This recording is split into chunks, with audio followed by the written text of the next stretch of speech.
Bom dia quem nos acompanha. Eu ia até comentar no próximo projeto, porque os três, esses últimos que estamos votando, têm a ver com transporte coletivo. Mas, já que o debate se deu agora, fazer uma discussão ampla sobre o transporte sempre é importante. No fim do ano passado, eu estive numa atividade representando, inclusive, a Câmara em Maricá, que é a capital nacional da economia solidária, e algumas das questões vistas lá foi a questão do transporte da tarifa zero. Que a tarifa zero lá não é, parece que não serve como exemplo na medida em que tem o pré-sal e entra muito valor, né, para Maricá. Então é uma cidade diferenciada também por isso. Mas hoje nós temos, acredito que cerca de 200 cidades ou talvez mais que usam a tarifa zero. Mas a tarifa zero não é nada muito novo.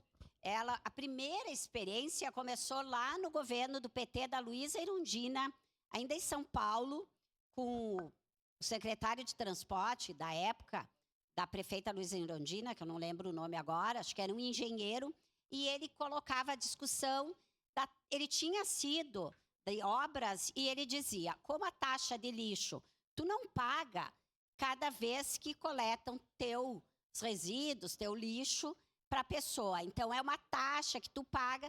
Ele fazia alguma analogia com o transporte. O que eu quero dizer é que isso tem mais, cerca de 40 anos, né? Mas nós temos a possibilidade de discutir o transporte. E a tarifa zero, ela não precisa... Falei de Maricá, mas eles começaram lá antes ainda do pré-sal. Como que eles começaram? Com alguns ônibus, o município tinha 2 ônibus dele.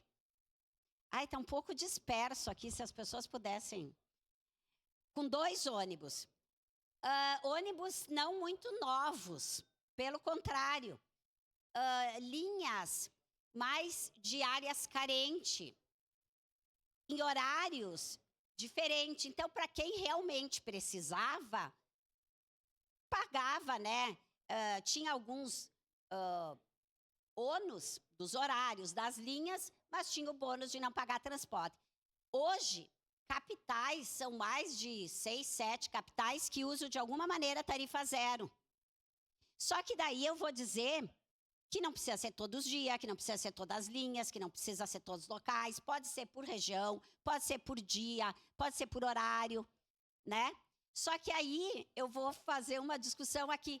Realmente, quem é contra o subsídio, como que pode, de forma talvez até eleitoreira em alguns momentos, defender a tarifa zero? E eu conheço gente que defende a tarifa zero e não defende subsídio. Mas como é que tu vai ter tarifa zero se o município não der subsídio para o transporte? Não tem lógica isso. Porque é isso que a vereadora Tatiane falou. Tu não está dando para a Visate. Só que nós precisamos ter uma transparência. E agora eu vou lembrar da primeira sessão que eu participei, em janeiro de 2021, umas extraordinárias que o prefeito recém-eleito tinha chamado, e a maioria dos projetos foram em relação ao transporte público, e um deles, que todo mundo votou a favor, ou a grande maioria votou a favor, estava tentando pesquisar, mas não consegui em tempo aqui achar. Quais vereadores votaram contra o fim da tarifa zero nos últimos domingos do mês? Aquilo era uma forma de tarifa zero para Caxias. Ficaram 4 por ano, se eu não me engano. Então, esse mesmo governo que quer subsídio, que nós vamos votar a favor do subsídio, um dos primeiros projetos foi a tarifa zero, acabar com a única tarifa zero que tinha em Caxias. O outro projeto, e eu já vou entrar no próximo, é esse aqui, do ISSQN, a isenção e da taxa de concessão. Nesse nós votamos favorável naquele momento. Só que a gente tinha apresentado uma emenda à bancada do PT, eu não sei se vocês lembram, que não passou, que era o pedido que a Visate apresentasse, não lembro se era de 4 em 4 meses, de 3 em 3 meses, a sua planilha para ver se essa isenção do ISSQN realmente estava saindo da planilha de custo da passagem. A maioria dos vereadores aqui votaram contra.